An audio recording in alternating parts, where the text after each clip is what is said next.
Hi, I'm Dr. Ron Miller of Pursuit Physiotherapy, and today we're going to go over my 7 steps to get better sleep at night. So, if you haven't seen me so far, but I always wear this Whoop strap, which is awesome because it actually measures my sleep. Now, an Apple Watch or some other devices or an Oura Ring also measures sleep at night. But if you ever are interested, you can get one of these devices and it measures your sleep at night, and it tells you how much you go into your awake time versus light sleep versus deep sleep versus REM.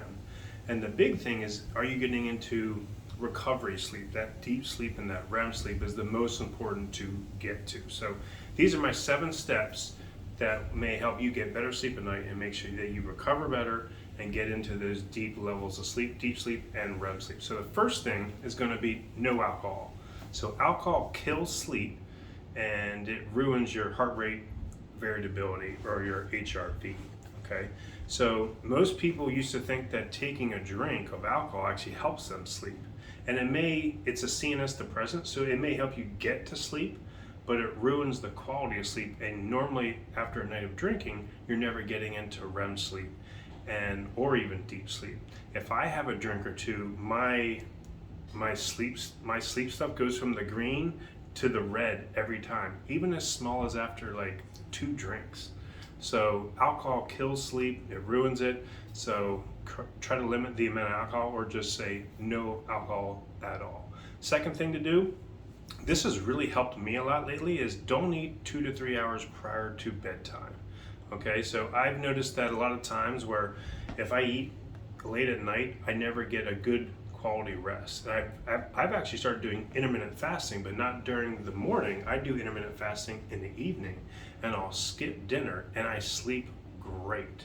I sleep phenomenally when I don't eat late at night. Now, I'll have like some small nibbles or something like that, and I'll take a bite of something, but instead of eating my meal plus seconds plus my daughter's meal, I'm not overeating anymore.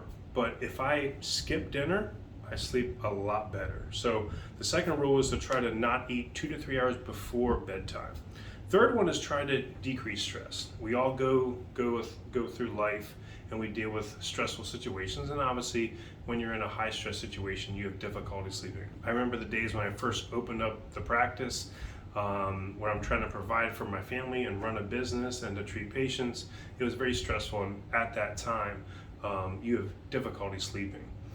What I've learned to do is, one, try to manage the stress or try to deal with some strategies or coping mechanisms, a way of dealing with the stress through prayer, meditation, and stuff like that, to see if you can calm yourself down and make sure that you're not stressed out. That ruins the sleep. So number 4, limit the TV time prior to bedtime.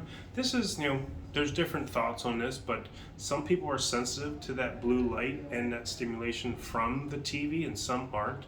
I could sit there and watch TV before I go to bed and it doesn't really affect me, but I know that my wife it actually affects, and she has those blue light glasses that helps with that. So whether you're sensitive or not, I think you can limit the amount of TV prior to bedtime, and it'll help you get better sleep.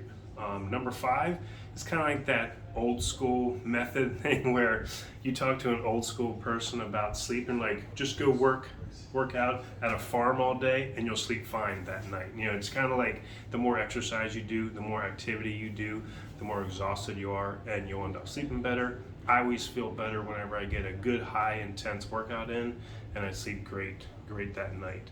Number 6 is going to be limit sugar intake. Processed foods and sugar is bad for you anyway, but I notice that when I do have dessert or when I do have like a meal that has high sugar intake, that I really don't sleep that well that night. It's almost like I get jacked up with sugar, but I notice that if I eat dessert, that I tend to not sleep as well at night. So limit the amount of sugar intake as best you can, definitely in combination with that skipping a meal or not eating 2 to 3 hours prior to bedtime. And the last one's going to be, if you're dealing with an injury, as we all do, you should not be waking up in pain in the middle of the night. That means something's wrong. So whether it's back pain that's keeping you up at night, or whether it's a acute Achilles tendon injury or waking up with neck pain, you shouldn't be waking up in the middle of the night with pain. That's not normal, and that's your body's way of telling you that something's wrong, whether your back's being pinching a nerve root or whether you're getting a headache. Solve the root cause of that, and you should be able to lay down at rest, pain-free, and be able to sleep good at night. So if you're waking up with pain in the middle of the night, make sure that you solve the root cause of that to make sure that you get pain-free, restful sleep, and you're not waking up in the middle of the night because of back pain. So those are my 7 steps to get better sleep. I hope you enjoyed this video. Make sure that you click like and subscribe to the channel, and I hope you enjoyed it.